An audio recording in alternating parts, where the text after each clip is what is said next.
Hi hello friends, എല്ലാവർക്കും നമ്മുടെ സുമി മുഹാസ് മൺസിലോട്ട് ഹൃദയം നിറഞ്ഞ സ്വാഗതം.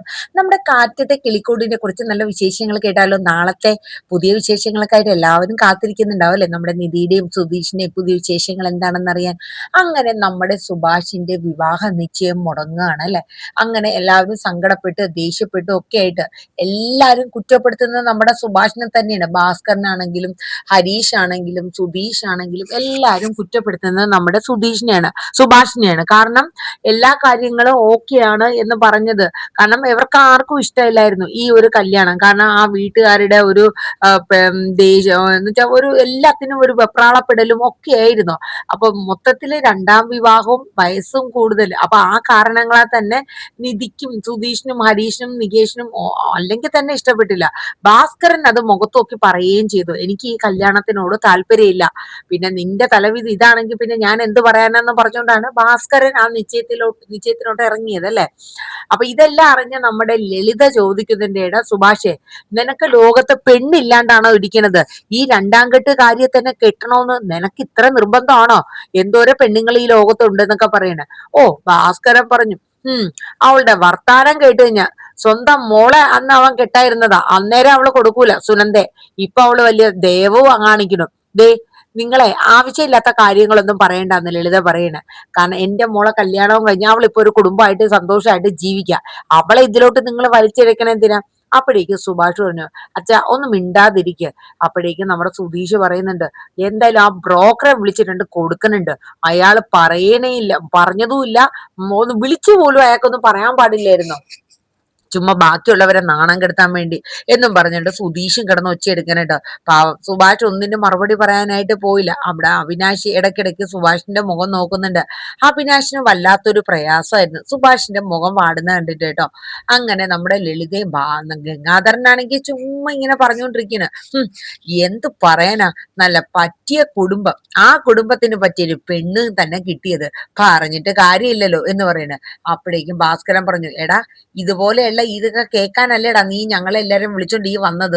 ഞാൻ അപ്പോഴേ പറഞ്ഞു ഇതുങ്ങളെ ഒന്നും വിളിച്ചോണ്ട് വരണ്ടാന്ന്. അപ്പോഴേക്കും ഗംഗാധരൻ പറഞ്ഞു, ദേ, വണ്ടി നിർത്ത്. ഈ അവളെ ഒറ്റ ഒരുത്തി കാരണം, ആര്? സുനന്ദ കാരണമാണ് ഈ നിശ്ചയത്തിനോട്ട് ഞങ്ങൾ വന്നത് തന്നെ, എവളുടെ നിർബന്ധപ്രകാരം എന്നും പറഞ്ഞുകൊണ്ട് ഗംഗാധരൻ പറഞ്ഞു, ലളിതേ, വണ്ടി ഇവിടെ നിർത്താൻ പറ, ഇവിടെ ഇറങ്ങാം നമുക്ക്. അപ്പം ഭാസ്കരൻ പറഞ്ഞു, വേഗം ഇറങ്ങിപ്പോ, ഒന്ന് പോയി തരാവോ എന്ന് പറഞ്ഞു. അങ്ങനെ വണ്ടി നിർത്തി. അപ്പോഴേക്കും നമ്മുടെ സുധീഷും സുഭാഷും ഒക്കെ പറഞ്ഞു, അയ്യോ അമ്മാവ ഇറങ്ങല്ലേ, നമുക്ക് വീട്ടിൽ പോയി ഇറങ്ങാം, അച്ഛൻ എന്തെങ്കിലും പറഞ്ഞു വെച്ചാൽ നിങ്ങൾ ഇനിയിപ്പോ വഴിയിൽ ഇറങ്ങല്ലേ. അപ്പൊ സുനന്ദയും പറയുന്നുണ്ട്, അമ്മാവ ഇപ്പൊ ഇറങ്ങണ്ട, നമുക്ക് വീട്ടിൽ പോയി ഇറങ്ങിയാൽ പോരെ, നിന്നോട് ഇറങ്ങാനാ പറയണേ, നിന്റെ വാക്ക് കേട്ടിട്ടാ ഞങ്ങൾക്ക് ഈ ഗതി വന്നേ. അങ്ങനെ ലളിതയും ഗംഗാധരന്റെ ഒപ്പം തന്നെ നിൽക്കുകയാണ്, ഇറങ്ങിയേ പറ്റുള്ളൂ. അവസാനം നമ്മുടെ സുനന്ദയും കൂടെ ഇറങ്ങുകയാണ്. അങ്ങനെ അവര് മൂന്നുപേരും അവിടെ ഇറങ്ങി. അപ്പൊ ഭാസ്കരൻ പറഞ്ഞു, നാശങ്ങൾ പൊക്കോട്ടെ, ഇതുങ്ങളെ കെട്ടിയെടുത്തപ്പോ തന്നെ ഞാൻ ഊഹിച്ചതാണ് ഈ നിശ്ചയം മുടങ്ങും എന്നുള്ള കാര്യം. ഡ്രൈവറെ, ആ വണ്ടി അങ്ങോട്ട് വിടെന്ന് പറയണ. അങ്ങനെ ഡ്രൈവർ വണ്ടി വിടേണ്ട കേട്ടോ. അപ്പോഴേക്കും സുഭാഷിനൊക്കെ എന്തോ പോലെ ആയി. നിധിക്കും ഈ വഴിയിൽ അവര് നമ്മൾ പറഞ്ഞിട്ടല്ല എങ്കിലും അവര് അവിടെ ഇറങ്ങിയപ്പോ ഒരു ബുദ്ധിമുട്ട് പോലെ.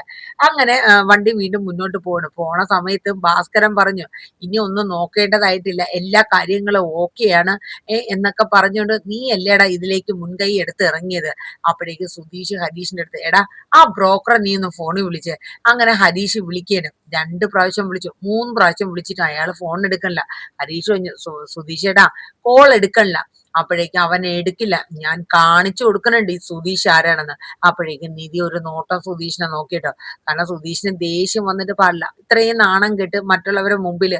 അപ്പോഴേക്കും ഭാസ്കരൻ പറഞ്ഞു, എവരെയും കൂടെ കെട്ടിയെടുത്ത് കൊണ്ടുപോയി നാണം കെടേണ്ടി വന്നല്ലോ, ആ ഗംഗാധരനെ ലളിതേനെയും കൂടെ, ഇതാരാണ് കെട്ടിയെടുപ്പിച്ചത് എന്നും പറഞ്ഞിട്ട് ഭാസ്കർ അതിനും കിടന്ന് ഒച്ചയെടുക്കുകയാണ്. അങ്ങനെ എല്ലാരും കൂടെയൊക്കെ അങ്ങോട്ടും ഇങ്ങോട്ടും ഒക്കെ പറഞ്ഞ് ഒരു ബുദ്ധിമുട്ടോടു കൂടി വിഷമത്തോടു കൂടെ തന്നെ തിരിച്ച് കിളിക്കൂട്ടിലോട്ട് എത്തുകയാണ്. ഇനിയിപ്പൊ പറഞ്ഞിട്ട് എന്താ കാര്യം? സുഭാഷ് നേരെ അകത്തോട്ട് പോയി. അപ്പോഴേക്കും ഭാസ്കരൻ പറഞ്ഞു, ഇനിയിപ്പൊ പറഞ്ഞിട്ട് കാര്യമില്ല, വരാനുള്ളത് വഴി തങ്ങി, ലോകത്ത് പെണ്ണില്ലാത്തൊന്നും ഇല്ലല്ലോ, നിനക്ക് വേണ്ട പെണ്ണ് എവിടെന്ന് വെച്ചാൽ നമുക്ക് കിട്ടും. എന്താ, ഞാൻ ആ ബ്രോക്കറെ ഒന്ന് പോയി കാണട്ടെ, അവനെ എന്റെ കയ്യിലെ ചൂട് എന്താണെന്ന് ഞാൻ കാണിച്ചു കൊടുക്കുന്നുണ്ടെന്നും പറഞ്ഞിട്ട് ഭാസ്കരൻ പോവേണ്. അപ്പോഴേക്കും അവിനാശ്, സുഭാഷേട്ടാ എന്ന് പറഞ്ഞുകൊണ്ട് നിൽക്കണം. അപ്പോഴേക്കും ഭാസ്കരൻ പറഞ്ഞു, അവിനാശേ, നീയേ എവന്റെയൊക്കെ കൂടെ കൂട്ടുകൂടി നീയും കൂടെ ചീത്തയാ, ഇതൊക്കെ കച്ചടാ എന്ന് പറഞ്ഞിട്ട് ഭാസ്കര ഏതാണ്ടൊക്കെ പുറത്തോട്ട് അങ്ങോട്ട് പോവേണ് കേട്ടോ. അപ്പോഴേക്കും എല്ലാരും അകത്ത് കയറിയാണ്. ആ സമയത്ത് നമ്മുടെ അഭിനാഷ് അകത്തുണ്ടായിരുന്നു കേട്ടോ. അപ്പം നമ്മുടെ ഹരീഷും സുധീഷും നിധിയും എല്ലാരും ഇങ്ങനെ സുഭാഷിനെ വളഞ്ഞ് ഇങ്ങനെ നിൽക്കണം. എന്നിട്ട് സുധീഷ് പറഞ്ഞു, സുഭാഷ് ചേട്ടാ ഒറ്റയ്ക്ക് ഒരു കല്യാണം തീരുമാനിച്ചിട്ട് ഇപ്പൊ ഗതി കണ്ടല്ലോ. ഞങ്ങൾ ആദ്യം തൊട്ട് പറഞ്ഞു പെണ്ണിനെ കുറിച്ച് തിരക്കണം. സുഭാഷ് ചേട്ടന് അറിയാവോ, ഞാനും ഹരീഷും കൂടെ ഈ പെണ്ണിന്റെ വീടും പരിസരവും ഒക്കെ ഞങ്ങൾ പോയി തിരക്കി. കേട്ടപ്പോ പെണ്ണിനെ കുറിച്ചോ അല്ലെങ്കിൽ ആ കുടുംബത്തിനെ കുറിച്ചോ നല്ല അഭിപ്രായം ഒരാൾക്ക് പോലും ഇല്ലായിരുന്നു. പിന്നെ ഞങ്ങൾ പറഞ്ഞു സുഭാഷ് ചേട്ടൻ ഇത്രയും കോൺഫിഡന്റോട് ഇരിക്കുകയാണല്ലോ, വേറെ കുഴപ്പമൊന്നുമില്ല, എല്ലാം ഞാൻ തിരക്കിയതാണ് എന്ന മട്ടിലൊക്കെ പറഞ്ഞു കഴിഞ്ഞാൽ ഞങ്ങൾ പിന്നെ എന്ത് പറയും? ഡീറ്റെയിൽ ആയിട്ട് തിരക്കേണ്ട ഒരു കാര്യം നമ്മുടെ ഭാഗത്തുള്ള മിസ്റ്റേക്ക് തന്നെയായിരുന്നു സുഭാഷ് ചേട്ടാ. സുഭാഷ് ചേട്ടൻ പിന്നെ അതൊന്നും ചെയ്യണ്ട, വേണ്ട, എല്ലാം എനിക്കറിയാം, കുഴപ്പമൊന്നുമില്ല എന്നൊക്കെ പറഞ്ഞുകൊണ്ടാണ്. കാരണം സുഭാഷ് ചേട്ടൻ തന്നെ മുൻകൈ എടുത്ത് കൊണ്ടുവന്ന ഒരു കല്യാണം, സുഭാഷ് ചേട്ടന് വേണ്ടി തന്നെ കൊണ്ടുവന്ന കല്യാണം. അപ്പൊ നമ്മൾ എതിര് പറയുമ്പോൾ അതൊരു ഒരു നെഗറ്റീവ് ആവില്ലേ എന്ന് കരുതിയിട്ടാണ് എതിർക്കാത്തത്. ഇല്ലെങ്കിൽ തീർച്ചയായിട്ടും ഞങ്ങൾ എതിർക്കുമെന്ന് ഹരീഷും പറഞ്ഞു കേട്ടോ. എന്തിനാ സുഭാഷ് ചേട്ടാ ഇതിൽ ചെന്ന് തല വെച്ചത് എന്നിങ്ങനെ പറഞ്ഞപ്പോ സുഭാഷ് പറഞ്ഞു, എടാ ഞാൻ വേറൊന്നും അല്ല ഉദ്ദേശിച്ചത്, എന്റെ കല്യാണം കഴിഞ്ഞാൽ നിന്റെ നീതുവിന്റെ കല്യാണം നടക്കുമല്ലോ. അപ്പൊ ഹരീഷ് ചോദിച്ചു, എന്റെ നീതുവിന്റെ കല്യാണം നടക്കാൻ വേണ്ടിയിട്ട് സുഭാഷ് ചേട്ടൻ എവിടെയെങ്കിലും കൊണ്ട് തല വെച്ച് കൊടുക്കണോ? ആ പെണ്ണും പിള്ളയൊക്കെ ഈ വീട്ടിൽ വന്നിരുന്നെങ്കിൽ സുഭാഷ് ചേട്ടൻ ഇടങ്ങേറായനെ. അങ്ങനത്തെ ഒരു കുടുംബ സുഭാഷ് ചേട്ടൻ എന്ന് ഹരീഷ് പറയുന്നുണ്ട്. അപ്പൊ സുധീഷ് പറഞ്ഞു, ഹരീഷിന്റെ കല്യാണം നടക്കാൻ കൊണ്ട് എന്തെങ്കിലും അങ്ങ് തലയിലെടുത്ത് ചുമന്നാ മതിയോ സുഭാഷ് ചേട്ടാ? അപ്പൊ പറഞ്ഞു, എടാ അതല്ല, നീതു എന്നെ കണ്ടപ്പോ ഒരുപാട് വിഷമിച്ച് ഇങ്ങനെ പറഞ്ഞു. അപ്പൊ ഹരീഷ് ചോദിച്ചു, നീതു എന്ത് പറഞ്ഞു? അങ്ങനെയല്ല, അവള് എന്നെ വഴിക്ക് വെച്ച് കണ്ടപ്പോ കുറെ കാര്യങ്ങളൊക്കെ സംസാരിച്ചുകൊണ്ട് ഇരിക്കുന്ന കൂട്ടത്തില് നിങ്ങളുടെ കല്യാണം, അവളുടെ വീട്ടിലാണെങ്കിൽ അച്ഛനും അമ്മയും ഏട്ടനും ഒക്കെ അവളെ ഒരുപാട് ടോർച്ചർ ചെയ്യുന്നുണ്ട്. അപ്പോ അവളുടെ കല്യാണം കഴിഞ്ഞെങ്കിൽ ഒരു സമാധാനം എന്ന രീതിയിൽ ആ കുട്ടി സംസാരത്തിൽ പറഞ്ഞു.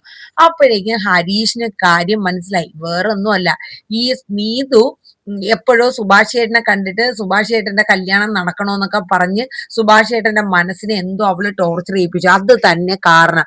അങ്ങനെ നമ്മുടെ സുധീഷ് പറഞ്ഞു, എന്തൊക്കെയാണെങ്കിലും ഇതുപോലെ ഒരെണ്ണത്തിനെയാണോ സുഭാഷ് ചേട്ടാ കണ്ടെത്തേണ്ട? എടാ നീതു അത് പറഞ്ഞതിന് പോയ ശേഷം തൊട്ട് പുറകെ ഞാൻ ആ ബ്രോക്കറെ കണ്ടു.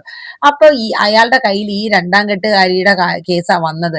എനിക്ക് സത്യം പറഞ്ഞാൽ ഇഷ്ടം ഉണ്ടായിട്ടല്ല, പിന്നെ നിന്റെ കല്യാണം നടക്കട്ടെ എന്ന് കരുതിയിട്ടാടാന്ന് പറഞ്ഞു. ഇത് കേട്ടപ്പോ എല്ലാവർക്കും ഭയങ്കര ഒരു ഇതായിട്ടോ. ഹരീഷ് പെട്ടെന്ന് അവിടെ നിന്ന് മാറി നിൽക്കണോ. ഹരീഷിന് വല്ലാത്ത വിഷമമായിപ്പോയി. അപ്പോഴേക്കും നമ്മുടെ നീതു പറഞ്ഞത്, കുറെ നേരെ നിങ്ങൾ എല്ലാരും ഒന്ന് നിർത്താവോ? സുഭാഷ് ഏട്ടന്റെ മനസ്സ് ഇത്രയും വിഷമിച്ചിരിക്കുന്ന സമയത്ത് ഓരോരുത്തർ മാറി മാറി ഇങ്ങനെ ടോർച്ചർ ചെയ്യേണ്ട കാര്യമില്ല. അപ്പോഴേക്കും അവിനാശ് പറഞ്ഞു, ബായ് ബാ നമുക്ക് പുറത്തോട്ട് പോവാം, നമുക്ക് ഇവിടെ സുഭാഷ് ഭായിയുടെ മനസ്സൊക്കെ വല്ലാണ്ട് വേദനിച്ചിരിക്കുക. അപ്പോഴേക്കും സുധീഷ് പറഞ്ഞു, അവിനാശെ നീ സുഭാഷ് ചേട്ടനെയും കൂട്ടി ഒന്ന് പുറത്ത് പോയി ഒരു ചായയൊക്കെ കുടിച്ചിട്ടോ, നിന്റെ ഫോൺ ഓണല്ലേ, സുഭാഷ് ചേട്ടനെ ഒറ്റയ്ക്ക് വിടണ്ട കേട്ടോ എന്നൊക്കെ പറഞ്ഞ് സുധീഷ് അവിനാശിന്റെ അടുത്ത് പറഞ്ഞ് മനസ്സിലാക്കിയാണ് വിടുന്നത് കേട്ടോ. അങ്ങനെ അവിനാശ് സുഭാഷ് ഭായിനെയും കൊണ്ട് പുറത്തു പോവാണ്. അങ്ങനെ അവര് പോയി ഒരു ചായയൊക്കെ കുടിച്ച് ഇങ്ങനെ നിൽക്കും. അപ്പൊ നമ്മുടെ അവിനാശ് ചോദിക്കും, അതെ സുഭാഷ് ചേട്ടന് ഭയങ്കര സങ്കടമായോന്ന് ചോദിച്ചു. എനിക്കൊരു സങ്കടമൊന്നുമില്ല, പക്ഷെ എന്റെ വീട്ടിൽ അവർക്കൊക്കെ വലിയ വിഷമമായടാ. കാരണം എന്റെ ഈ കല്യാണം നടക്കും എന്നുള്ള ഒരു പ്രതീക്ഷ അവർക്കൊക്കെ ഉണ്ടായിരുന്നു. എനിക്ക് അത്ര വിഷമമൊന്നും തോന്നുന്നില്ല എന്ന് സുഭാഷും പറഞ്ഞു കേട്ടോ. എനിക്ക് ഹരീഷിന്റെ കല്യാണം നടക്കാൻ വേണ്ടിയിട്ട് മാത്രമാടാ ഞാൻ ഈ റിസ്ക് എടുത്തേന്ന് പറഞ്ഞു. അപ്പൊ അവിനാശ് ചോദിച്ചു, എനിക്ക് സുഭാഷ് ചേട്ടനെ ഉപദേശിക്കാനുള്ള ആ ഒരു ഇതൊന്നും എനിക്കില്ല, 10 കൊല്ലമായിട്ട് എനിക്ക് നിങ്ങളെ അറിയാം. അങ്ങനെ അനിയന്റെ ജീവിതത്തിന് വേണ്ടിയിട്ട് സുഭാഷ് ഭായിയുടെ ജീവിതം അങ്ങനെ ബലികേടാക്കേണ്ട കാര്യമുണ്ടോന്ന് അവിനാശ് ചോദിക്കുകയാണ്. എന്നിട്ട് സുഭാഷ് പറഞ്ഞു, എന്തായാലും എന്റെ ജീവിതം ഇങ്ങനെയൊക്കെ, ഇനി ഒരു കല്യാണമോ മറ്റൊന്നും നടക്കില്ല, എനിക്കറിയാം എത്രയോ പേര് കല്യാണം കഴിയാണ്ടൊക്കെ ജീവിക്കണോ, അതുപോലെ അങ്ങ് പോട്ടോട് അവിനാശ് എന്നിങ്ങനെ പറഞ്ഞു കേട്ടോ. അവിനാശ് പറഞ്ഞു, നമുക്ക് വീട്ടിൽ പോയിട്ട് വരാന്ന് പറഞ്ഞു. അപ്പം സുഭാഷും കൂടെ ചേർന്ന് കുറച്ചു നേരം വീട്ടിലൊക്കെ പോയിരിക്കുകയാണ്. അപ്പൊ നമ്മുടെ ചാന്ദിനി ഉണ്ടായിരുന്നു. ചാന്ദിനി അറിഞ്ഞായിരുന്നു. അവിനാശ് പറഞ്ഞു സുഭാഷ് ഭായിയുടെ എൻഗേജ്മെന്റ് മുടങ്ങി എന്നുള്ള കാര്യം. അപ്പൊ ചാന്ദിനിക്കും വിഷമമായി. അങ്ങനെ സുഭാഷ് ഓരോ അനിയന്മാരെ കാര്യങ്ങളൊക്കെ പറഞ്ഞുകൊണ്ടിരുന്നു. ഹരീഷിന്റെ കല്യാണം ഇനിയിപ്പോ എന്റെ വിവാഹം നോക്കി ഇരിക്കേണ്ട കാര്യമൊന്നുമില്ല, എത്രയും വേഗം ഹരീഷിന്റെ കല്യാണം നടത്തണം. അപ്പൊ അവിനാശ് പറഞ്ഞു, ഹരീഷ് അതിന് സമ്മതിക്കുമോ സുഭാഷ് ഭായി എന്ന് ചോദിക്കാണ്. അപ്പൊ പറഞ്ഞു, അതെങ്ങനെയെങ്കിലും സമ്മതിക്കണം, കാരണം ആ കുട്ടി അവിടെ ഒരുപാട് ബുദ്ധിമുട്ടുന്നുണ്ട്. ആ കുട്ടിയുടെ ഹരീഷിന്റെ കല്യാണം എത്രയും വേഗം നടത്തണം, ഇനി എന്റെ മനസ്സിൽ അത് മാത്രമേ ഉള്ളൂ ഒരു ലക്ഷ്യമെന്ന് നമ്മുടെ സുഭാഷ് പറയണ. അപ്പോഴ് സുഭാഷ് എന്നിട്ട് പറയുന്നുണ്ട്, ഇനിയിപ്പോ ഞാൻ ഒരു വിവാഹത്തെ കുറിച്ചൊന്നും ചിന്തിക്കില്ല. അത് കേട്ടപ്പോ അവിനാശ് പറഞ്ഞു, സുഭാഷ് ഭായ് 10 കൊല്ലത്തെ ഒരു പരിചയം. എന്റെ സ്വന്തം ഏട്ടനെ പോലെയാണ് ഞാൻ നിങ്ങളെ കാണുന്നത്. എനിക്ക് ഞാൻ പറയുന്നതിൽ തെറ്റുണ്ടോ എന്ന് എനിക്കറിയില്ല. അഥവാ ഞാൻ പറഞ്ഞ ഒരു കാര്യം ഞാൻ പറയാൻ പോവാ. പറയുന്ന കാര്യം അത് തെറ്റായി പോയെങ്കിൽ സുഭാഷ് ചേട്ടൻ എന്നോട് പൊറുക്കണം ബായി എന്ന് പറഞ്ഞിട്ട് അഭിലാഷ് ഒരു കാര്യം പറയണേ. അതായത് എന്റെ പെങ്ങള് അവിടെ നിന്ന് കൊണ്ടുവന്ന് നമുക്കൊരു നല്ലൊരു ജീവിതം കൊടുക്കണമെന്നാണ് ഞാൻ ആഗ്രഹിച്ചുള്ളൂ, നല്ലൊരാളെ. പക്ഷെ ഞങ്ങൾക്ക് വീടോ സ്വത്തോ അങ്ങനെയൊന്നും തരാനായിട്ടൊന്നും ഞങ്ങളുടെ കയ്യിലില്ല. സുഭാഷ് ബായിക്ക് ഇഷ്ടമാണെങ്കിൽ എന്റെ പെങ്ങള് ചാന്ദിനീനെ വിവാഹം കഴിക്കാമോ എന്ന് ചോദിക്കാണ്. ചാന്ദിനി ഒരു നിമിഷം പെട്ടെന്ന് സുഭാഷിന്റെ മുഖത്ത് ഇങ്ങനെ ചിരിച്ചുകൊണ്ട് നോക്കുകയാണ് കേട്ടോ. പെട്ടെന്ന് പ്രതീക്ഷിച്ചില്ല. ചാന്ദിനിയുടെ ഉള്ളിൽ ഒരു സ്നേഹമൊക്കെ സുഭാഷിനോട് ഉണ്ടായിരുന്നു. സുഭാഷ് വല്ലാണ്ട് അങ്ങ് ഞെട്ടിത്തെറിക്കാണ്. സുഭാഷ് പെട്ടെന്ന് ഞെട്ടിക്കൊണ്ട് നമ്മുടെ ചാന്ദിനിയുടെ മുഖത്ത് നോക്കിയാണ്. അതെ ബായി, തെറ്റായി പോയെങ്കിൽ ബായി ക്ഷമിക്കണം, ബായി ആലോചിച്ചിട്ട് മറുപടി പറഞ്ഞാൽ മതി. സമ്മതം അല്ലെങ്കിലും ഒരു പ്രശ്നമല്ല. എനിക്ക് സുഭാഷ് ബായിനെ അത്രയ്ക്ക് ഇഷ്ടമാണ്. നിങ്ങളുടെ സ്വഭാവം നല്ലൊരു സ്വഭാവമാണ്. എന്റെ പെങ്ങളെ കാര്യം ഞാൻ പറയട്ടെ. അപ്പോഴേക്കും ചാന്ദിനി നാണം കൊണ്ട് അകത്തോട്ട് ഓടിപ്പോവുകയാണ്. എന്നിട്ട് മറഞ്ഞു നിൽക്കുകയാണ്. അപ്പോഴേക്കും ഇതൊക്കെ സുഭാഷ് നോക്കണം. അപ്പൊ ചാന്ദിനിക്ക് എന്നെ ഇഷ്ടമാണോ? സുഭാഷ് വല്ലാണ്ട് അങ്ങ് എന്തോ പോലെ ഒരു പെട്ടെന്ന് അപ്രതീക്ഷിതമായിട്ട് അഭിലാഷ് ഇങ്ങനെ ചോദിക്കുമെന്ന് പ്രതീക്ഷിച്ചില്ല. ഒരു ഉള്ളിന്റെ ഉള്ളിലൊക്കെ ചിലപ്പോ സുഭാഷിന് ഒരു ഇഷ്ടമൊക്കെ ഉണ്ടായിരുന്നിട്ടുണ്ടാവാം. പക്ഷെ എന്തോ അവിനാശ് പെട്ടെന്ന് പറഞ്ഞപ്പോൾ ഉള്ള ഒരു ഫീലിങ്സ് ഉണ്ടല്ലോ, അത് സുഭാഷിന്റെ ഉള്ളിലും ഉണ്ടായിരുന്നു.